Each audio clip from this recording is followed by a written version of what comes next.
The lack of connection is what is causing the world to feel so hard right now.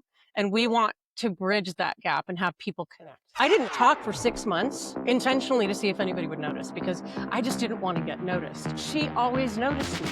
And she said to me one day, don't you like it that I get noticed? Because then you get to see me and experience me. There are tons of jobs out there. They're just not in the traditional places that people know to look. I applied for tech roles all over the place. What I discovered at the end is that there are a ton of places that need people like me.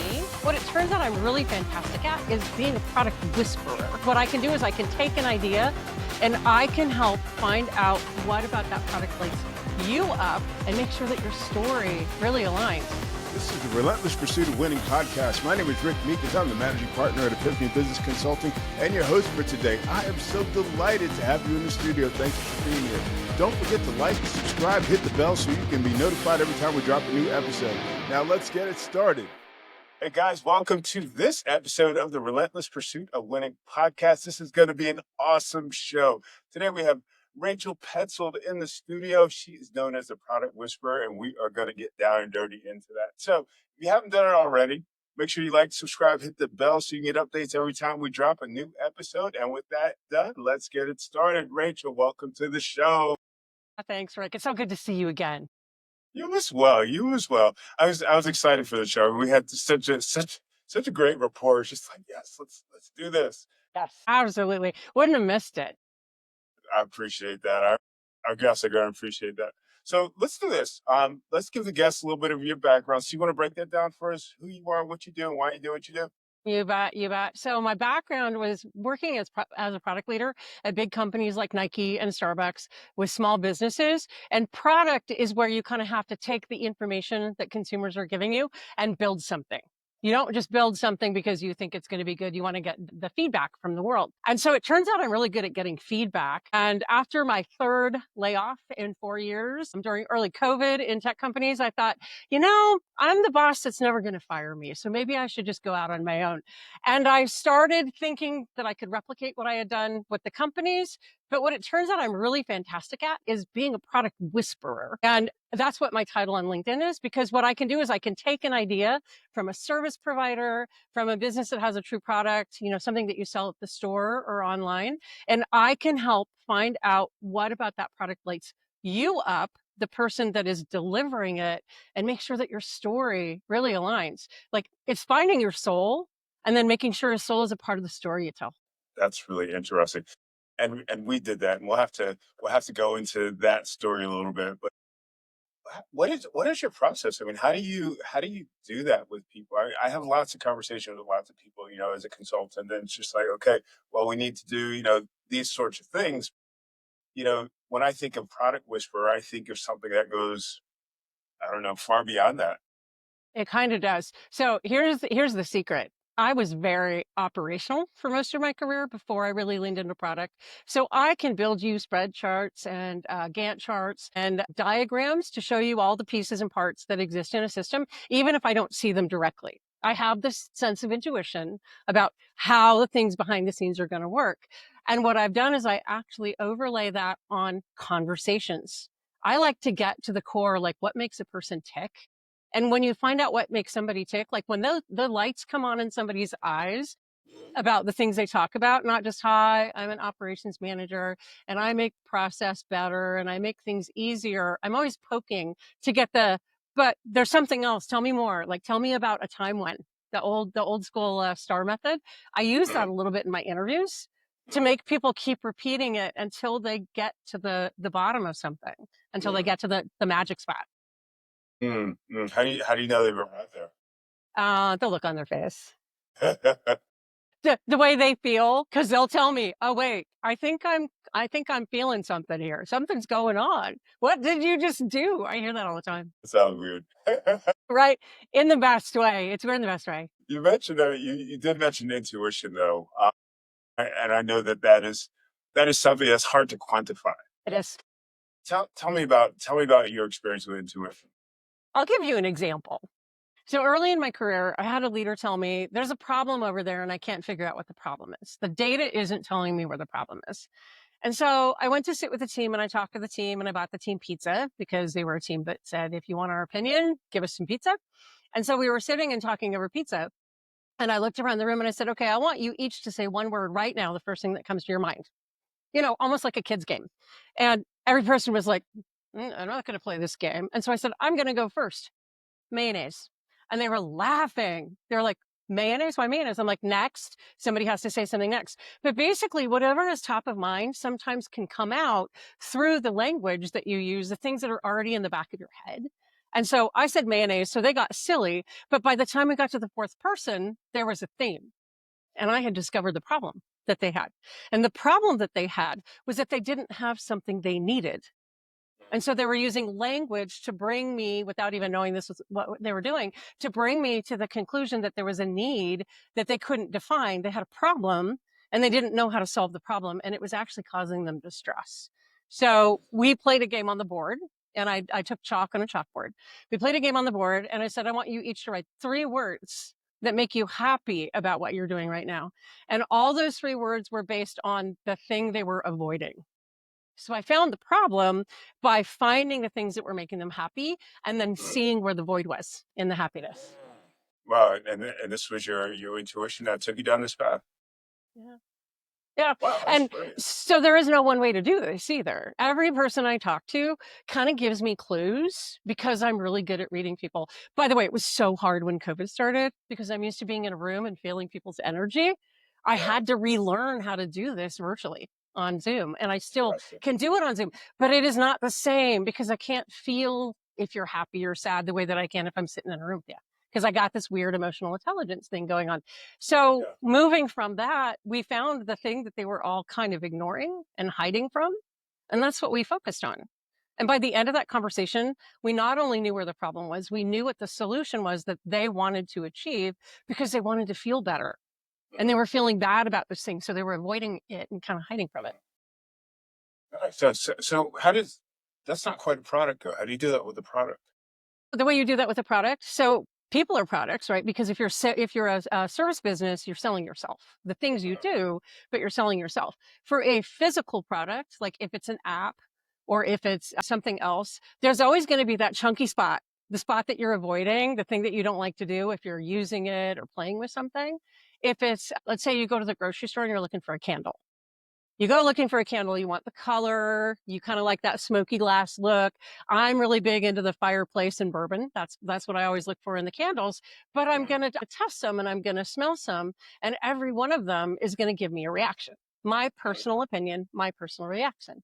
But if I go in and I'm sensing that the scents are really weak and it's not going to last, I have now given up on the product. I'm not going to buy that one. I'm going to go look for a different variety.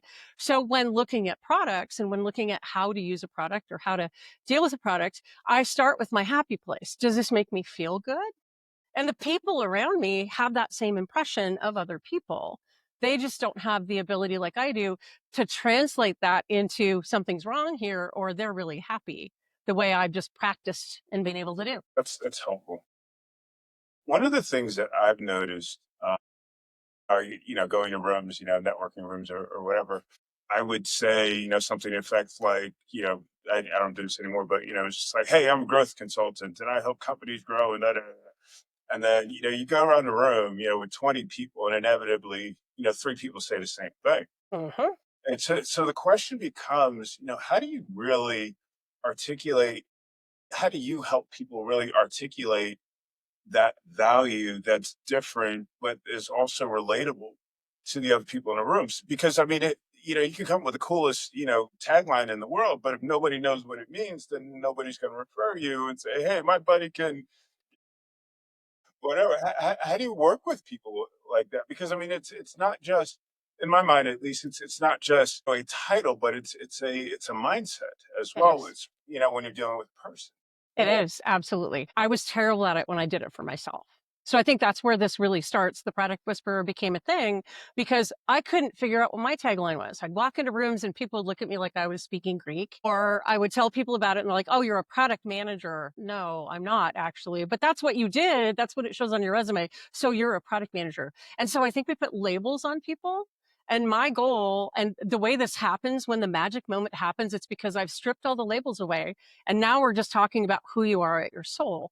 The product whisperer came about because there's the dog whisperer and horse whisperer and all these things that are out there. But what people started telling me was like, you hear something nobody else hears, and then you kind of whisper it back, and you get a reaction when you whisper it back. And I have to triangulate. I'm wrong. Sometimes I tell people things and they're like, you're dumb. I'm out of here. Peace out. But not very often, because I think people are intrigued by the way they're feeling about what I say. So the way that I help people kind of define what they should say and how they should introduce themselves is by watching them when they talk and seeing when the light comes on. Like your eyes lit up, my friend. Like I think you were actually like physically taken aback when we landed on something where you just felt it. It did. It did. It was weird. So what you told me. So we did the interview thing, and what you said is like, Rick, you like to make people feel comfortable, make people feel safe. I was just like, yes, I kind of do. And it was interesting because I sat with it, for a long time. I sat with it for months, and I'm just like looking at, how I'm interacting with people, and it really started to move into the way that I was interacting with my clients. And it wasn't just, hey, let's do this thing, but it's, hey, we need to do this thing because our company is going to X, Y, Z. So I started taking ownership, with my clients, and I found that that was really important.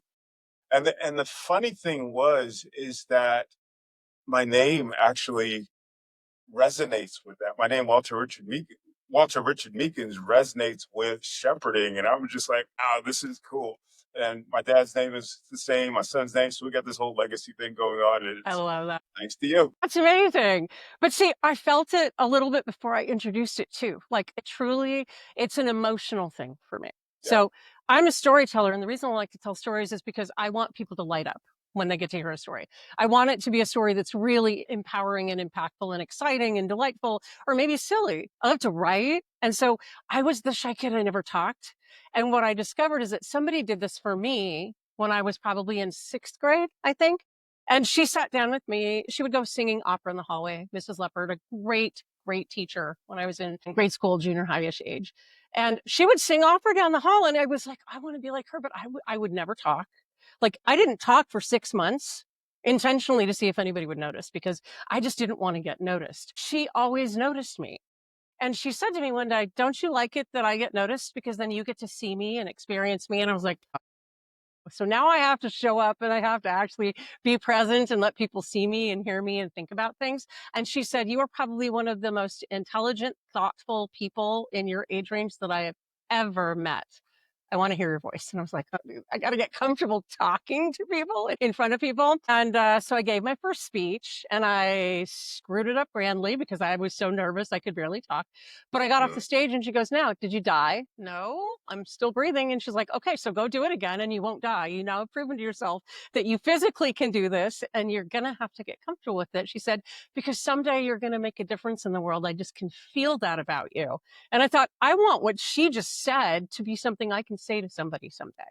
So I think I absorbed her ability to be delightful for other people. And I just wanted to carry that around. So it took a long time. And I think some of it is just, my nature because of my family and my background is I have a sense of intuition about people. But I can tell you how people are going to react before they even react sometimes. I can sense it. Tell me about so we talked about from, I guess, kind of the label perspective. We talked about, you as a product whisperer, me as a shepherd. Where does the story fit into this? Because the story's got to be important. It's got to be intriguing. It's got to be something that's memorable that you can carry on to other people. Yeah. Um, I'm going to say 4 words to you, but I have to kind of prepare myself because I have to get into my persona of Rachel the storyteller. We're sitting around a fire. Once upon a time. How did that make you feel when I said those 4 words? I sat up and paid attention. Right. For me, when I say those words, I get this like butterflies in my stomach because we're just about to begin saying something that's never been said before between the two of us. I think the reason that storytelling resonates with me is because I want to know people. I want to know everyone. There is no human on the planet that I wouldn't want to at least have a conversation with, even if I don't agree with their beliefs or anything else. I Sure. want to be able to understand them. And the way we do that is with language. But the language is the surface. Like the talking gets things stirred up. It starts things. The energy is what comes next. I crave that moment where people feel something about words that I've created or words that I've said or words that I sense are going to be interesting to somebody. I want that. I want that moment where you are like, sat back. I want that. Yeah. Yeah. Is that something? So that sounds like something that you give to people, not necessarily something that you would expect someone else to, capture that story to retell it. Is that? It's a little different for people. I've met other people that are similar to me and that can do the same thing. And I tell them you should use it for good. Like give it away as often as you can. Because this isn't something, I mean, I've used it for business before I really realized what it was, but I don't use it for business. I don't use it and say, okay, now you owe me $500 because I just did this thing. Brand storytelling is kind of where my career started. I was in advertising and a copywriter. So words are very important to me. And I think we have to choose our words carefully or we can cause pain and damage. And so what I love to do is use words to create delight and excitement. I like it. So at some point, you realized that you had this gift. You had to kind of name it, claim it, so to speak, but you had to develop it so it becomes a superpower. So you become known as the product whisperer. What was that process like for you? Fake it till you make it. I just kept saying it. I would trip over it. People would say, there's Rachel, the product storyteller. And I'd be like, hide in the corner. They're talking about me. And then suddenly I was speaking at an event, probably about a year ago, maybe a little bit longer than a year ago. I was speaking at an event and I was talking about the difference in business between Texas, where I am right now, and Portland, Yeah. Oregon, where I grew up. The business energy, like how the world works, is very different in Texas. Texas is very much a corporation focused. And I said, sometimes I feel like businesses are more important than people in Texas. And that makes me sad because the people are the ones who make the business shine, right? The people are the ones that make the business work. And somebody came up to me after the fact and said, I don't know if I can sleep tonight. I don't think I realized I've been making decisions based on revenue and I have made no decisions based on people for a long time. And I'm getting like a sinking feeling in my stomach because I remember his energy. So 2 days later, I took him out to coffee and I said, how are you? And he said, I'm broken. You broke me. I can't go to work. I can't think about what I've done. I kind of want to sell my business. And I said, well, what do you want to do next? And he said, I don't know what I would do next. This is what he had done for his whole life. And as I sat at the table, I watched him. He was playing with a keychain and there was a shark on it. And I said, why is there a shark on your keychain? And he said, I love to go in the water. We live in Texas, so I haven't been scuba diving or, out with the sharks in 25 years or something like that. I'm like, okay, so that's where you start. You go to the thing that is your talisman and you go find it. And once you found it, I want you to call me and tell me what happened when you did. So he goes out on a boat and he goes scuba diving and he's off, surfing with the sun. And he comes back and he goes, we swam with the sharks. We were in the cage. We swam with the sharks. And I said, and he said, I think they talked to me. You have now made me crazy. What did you do to me? But what he was sensing was the energy that shark gave him was a positive feeling. Like he had a feeling for a creature. Whereas he had just been sitting in front of spreadsheets and yelling at people all day long for years and years. And he said, it's like there was this little spark of me of the little kid that you opened up again. And I want to see where that goes. And he just let me know recently that he went to Australia. And in Australia, he had the most fabulous time. And he taught a class for children about sharks. And he thinks he's going to go to work at a zoo. We were talking. There was a gentleman on the show a few weeks ago that was talking about the sharks in Australia around like his golden triangle. It's like you go south, you're gonna get eaten. You go north, you get eaten. You go. No, thank you. Australia was definitely a place to go. It's interesting because I can kind of relate to his story. My experience with you, really kind of unlocked some things. There were one of the other things that I discovered that I'm very gifted with is helping pull visions out of people. And it was like there was, and that lit me up. It's like someone would come to me and says, "Hey, I have this thing." It's just like, okay, we can turn that into the business, and here's how, and here's the steps, and blah blah blah blah. And it was just so was just so natural. Is that it? So his experience, my experience, I mean, is that typical? Is that what you see from people? 50% of the time. You have to be open to it. I think anybody that's not open to it is just going to look at me like I'm nuts and be like, whatever. Sometimes people have come back to me later and said, you know, that thing you said to me, it bothered me. Like it was in the back of my mind and it bothered me. And for a long time, I worried about it. And then they would come find me, whether it was like a drop a note on LinkedIn or something else and say, okay, I think I get it. Because even those people that didn't want to get it and were closed off to it, sooner or later, the energy around them that lit them up when they talked about that thing that I talked to them about, that Yeah. was what they wanted. But you have to want it. So if you don't want it, it's not going to show up. Yeah, it definitely created a gap for me. I could see where I was and what I was doing, and I literally lost interest in it. Mhm. And it was like it was weird because I didn't know what to do with myself. Which I thought was funny. I mean, I never thought I'd be doing this though. As a podcaster, I really enjoy this as well. Wow, that's amazing. I don't think a lot of people. I think more people need to have that product whispering experience. I think Let's it's shift fun. gears real quick. Yes. So you had the unfortunate experience of having to make that transition from being corporate to starting your own business, and I think it's really awesome that you decided to take the bull by the horns, because I mean these things are happening. I'm seeing your posts on LinkedIn, and you're certainly an advocate for folks that are going through that experience. I mean, what was that like for you, and how did you? I know we talked about it. You took some time off before you actually jumped back in and said, "Hey, I'm gonna do my own thing." What was that like for you, and what enabled you to pull yourself up and get going again? Thank you. I went back to the basics where I started. I did some operational work for some people. I still do that because I actually really like it. A plus B equals C is nice to have every once in a while. Product is not that. Product is confusion and chaos, and you have to try things and fail at them to be able to really succeed someday. So I had been through the ringer with my layoff and I was still feeling very down. And I ran across somebody who had been through a really bad situation. He's now my co-founder. His name is Owen of Laborious. Laborious is our community that we're building and we're going to launch really soon. It's probably going to be launched by the time this is out. The community is meant to be for people that just need to come and lick their wounds. There's so much pain and so much struggle. Here's the data that changed my mind. I've been dancing around this, and then I met a woman online. I saw her post on LinkedIn that she needed a specific amount of money, and she didn't say why. So I private messaged her and I said, I would love to pay a bill for you if you need a bill paid. Do you need some groceries? What do you need? And her response back was, I need my life insurance policy paid, please. May I have that money so I can pay my life insurance policy? And I said, can we talk a little more? Do you have a home? Do you know what's going on? I have 3 teenage daughters. We're about to become homeless and I really need somebody to pay my life insurance policy. And so I connected her with a friend because she's in a state that I don't live in, where they have one number you can call. Because I asked her, I said, do you need some help? Can they help you? Can you dial that number? And she said, I don't have it in me. I don't have it in me. I've given up.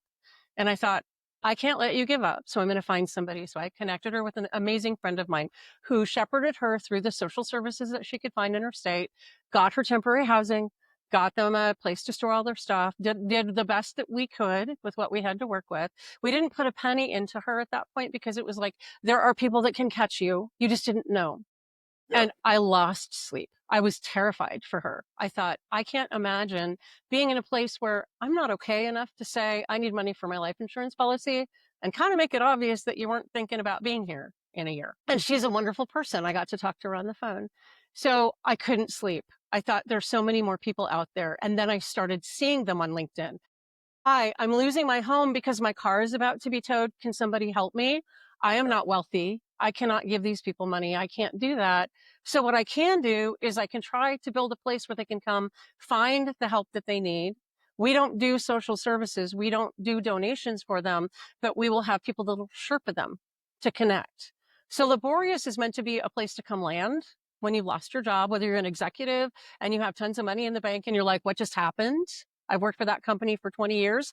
All those people at Microsoft that lost their jobs, 15,000 of them, most of them have never worked at another company. They basically are not employable right now because they're so used to that mechanism. And so my heart just hurts when I think about all of them. And so we're going to build a place where you can come and get retrained for something else, where we can find you a job that you could take based on your skills by matching you with something that might light you up. If you need money, we can find resources to help you. If you need your utility bill paid, same thing. And so we're going to have supportive employment as part of it, which means people that can't work traditional jobs can be moderators. They can be Sherpas for people that need help, and just be there to be a voice or to guide somebody until they can stand up on their own again, because it's going to get worse. But the data makes me lose sleep. For most of the data that I could get, it goes all the way back to the 90s. And this is from the Department of Labor and Statistics from the US government. There is a giant spreadsheet that I have lived looking at almost every night for about 6 weeks, because this just started 6 weeks ago. I have to do something. Nobody else is doing anything. Yeah. 2 million people a year would get laid off on a regular basis any year, which is probably 2 or 3% of the working population. And then during recessions, it would be higher. It could be maybe 4 million, or at one point in 2008, it was 8.5 million. Then we saw some spikes once you got into the 2000s. There were a couple high years that weren't recession years, but it could have been that, the auto companies shut down, or plants closed. Things like that can cause a big spike. And then 2017. In 2017, 20 million people were laid off. Not a recession year. In 2018, 21 million people were laid off. In 2019, the year before COVID, 23 million people were laid off. In COVID, it was 40 million, but a lot of those were temporary layoffs or furloughs because of COVID. The next year, it was 20. Then 17, and in 2024, it was 24.4 million people whose lives got upended, whose children didn't get birthday presents, who thought about suicide or thought about living in a box because they didn't have any place to go or anything to do. And in 2025, in modern America, where there is wealth and there is plenty, there were 6.8 million people that were laid off by April, January 1st to April. So I look around and I'm like, who's going to help people? Like, find the helpers, Mr. Rogers said. Well, it turns out nobody's doing this. So I thought, well, then I'm just going to bootstrap it and I'm going to do it myself. And we just want to be a safe place for people to come no matter their situation, so they can be told, you're not crazy. The problem is huge. Yeah. Unemployment is low because these people either don't sign up for it, which happens a lot with corporate people because they have severance and other things, or they've aged out.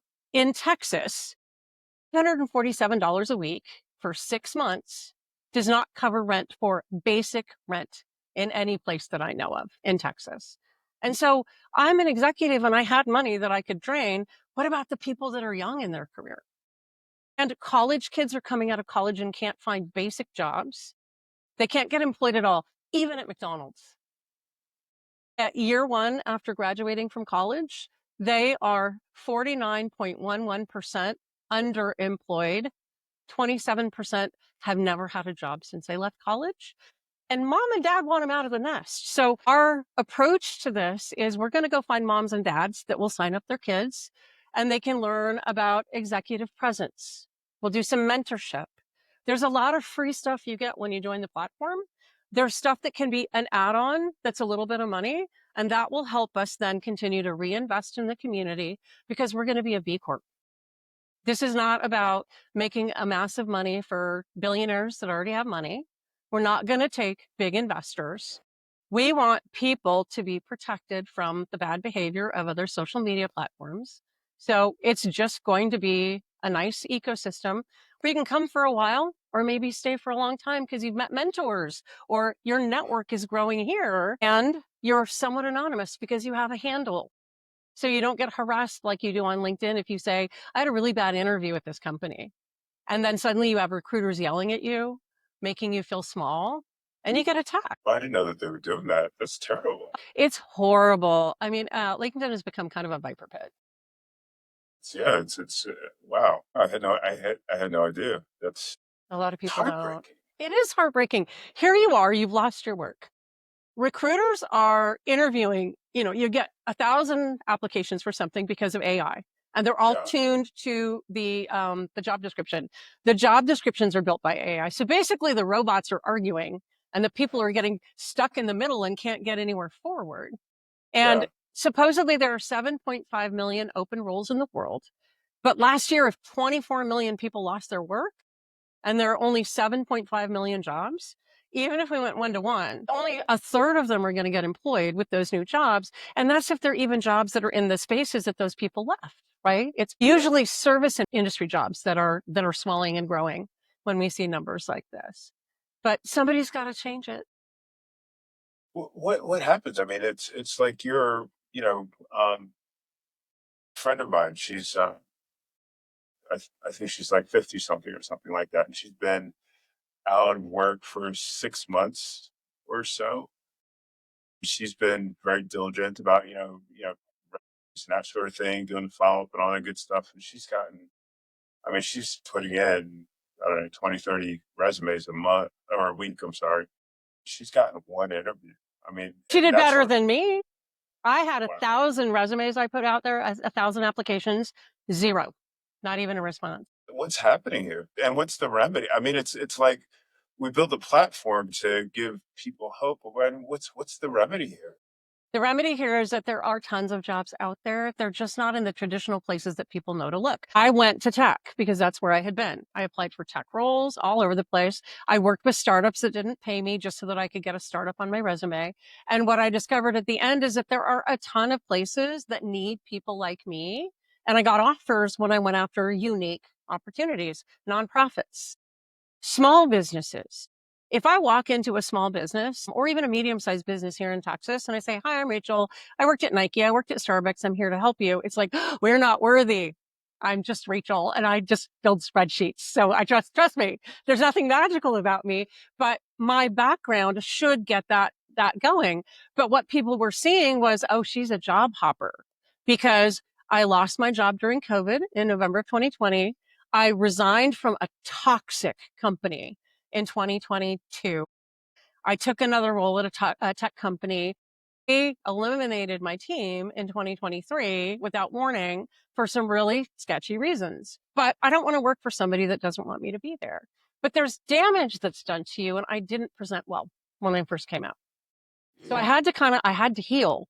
We need people to have a safe place to heal. Do you Yeah. need cash? You came in. We can hire you as a Sherpa. We can hire you, person who is unemployed and needs food or rent Yeah. money. We will need to hire people to support the community as the community grows. And we will help put them down a pipeline of, do you want to start your own business? We're going to teach you how. You live in Texas?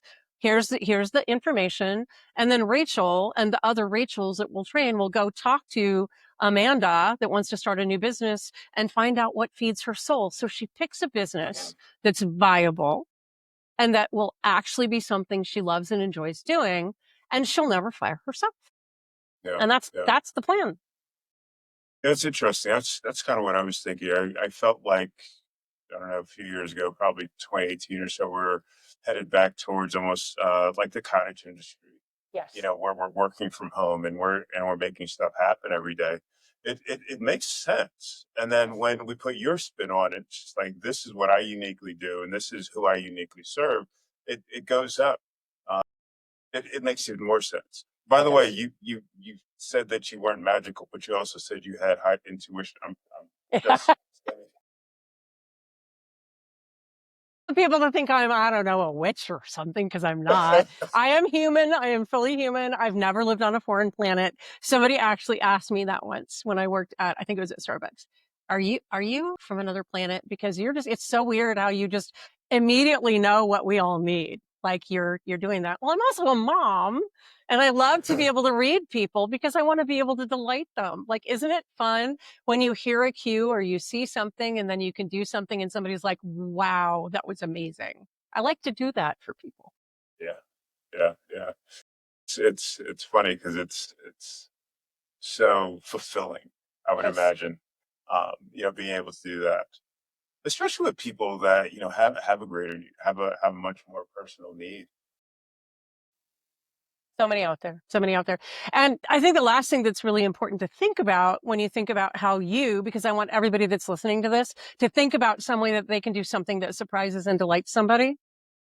I learned that when I worked for a boss that literally would be like, I'm always watching and I'm always listening. I want to know your kids' names. I want to know like where you went on vacation. And I'm going to leave something on your desk when you least expect it. And what she left for me was pie because I talked all the time about I would just like to go open a pie shop. I love rolling out the dough. It's really relaxing for me. Pie is kind of magical, right? You have a slice of pie, it almost never sucks. And I love to make huckleberry pie and I love to make strawberry rhubarb pie for my son's birthday. And I make pies that people like butterscotch bourbon pie is definitely something everybody should try in their lifetime. And when I make a piece of pie and I see somebody take that first bite and just like close their eyes and go, wow, I want everybody to have that every day because life is really hard. And I get it every day because I do this for people and that's what feeds my soul. That's brilliant. I love that. I love that. I love that. I love that. You should make that available to everyone. Here, we'll just clone me. There you go. There you go. You talked. So you have a giveaway that you wanted to give I some of our do. guests. I do. Right. Absolutely. So I had a giveaway and I'm actually going to add a layer to it because I think it's going to be really important. So I would love to offer what I normally charge $500 or $1,000 for, depending on what it is. But I do a workshop for an hour, like the one that we did, and I try to help you get to your core. I do nothing. I just listen and I guide. But one of the storytelling workshops to do this, I would love to be able to offer if you out there in the audience would donate a membership to my platform, Laborious, I will offer you 2 1-hour sessions with me. So the first one is for you to get used to the idea that this is going to feel weird. And the second one is when you're ready for that moment, like Rick and I probably need to do when you come back and you say, okay, so let's talk about how I make this come to life. Because that's the end for me is cool. We got you excited about it. Now need to get it done. So 2 hours for $99 donation to cover one of the people that are in need on the platform. 30% of our signups so far in the less than a week that we've had signups going on are people that said that they need scholarships because they can't afford $99. So I would just love to be able to offer you all in return for that $99 to cover somebody else and maybe come sign up for the platform too, because they all need people to surround them and we all have needs sometimes. And then you get 2 1-hour sessions with me to get your magical moment out so that you can figure out what it is that drives you and guides your soul, my shepherd, so that we can make sure that people are doing the things that they really should be doing because we're so much better at what we do when it's something we love. Absolutely. Yeah. Sign me up for that. What if someone just wants to get involved? What if someone just wants to come alongside of you? How can they get involved? Absolutely. So we have a website right now. We'll make sure that gets shared with everybody. But if you go to the Laborious website, you can sign up for right now, the waiting list. You can sign up to be a member, but you also can ask for more information. And when you ask for more information, I will very directly come back and say, awesome, I will give you information. How are you going to support the people in the community? Because I will give you whatever it is that you're asking for, but I want to ask in return, what can you offer? Whether it's a donation or your time, or you have something that you can offer them that would be really valuable. We're looking for partnerships where people are going to charge reasonable amounts of money to come help somebody rewrite their resume or build a portfolio or any number of other things. And those are trusted, vetted people. So if you're interested in helping the community and potentially even making some money, in your line of work, we would be happy to talk to you about that. And you also can get to me. It's Rachel, Rachel, at Laborious, Laborio.us. And you can reach me anytime because we would love for people to want to help the people around them. I love it. And what about vendors? I spoke to someone a few weeks ago that's working on a tool. I think that may be really helpful for some of the folks that are in your community. Yes, we want to make sure that they have connections to things that are going to help them in any number of ways. We're going to try to strike a deal with the Insight Timer so that everybody gets the free version of it when they come in, but also where we get a discount for them to have the full version. So at 2 a.m, when you're stressed out and you're worried and maybe crying, you can get on and do yoga with somebody in the Ukraine and you have a human that you're interacting with when you're at a low moment, because the lack of connection is what is causing the world to feel so hard right now. And we want to bridge that gap and have people connect. So that's brilliant. That's absolutely brilliant. Leave our audience with something. What is that? What is that piece of pie moment that you I love that. that Okay. you want to leave our audience with? So for each of you, for the next 24 hours, like mark the timer on your watch.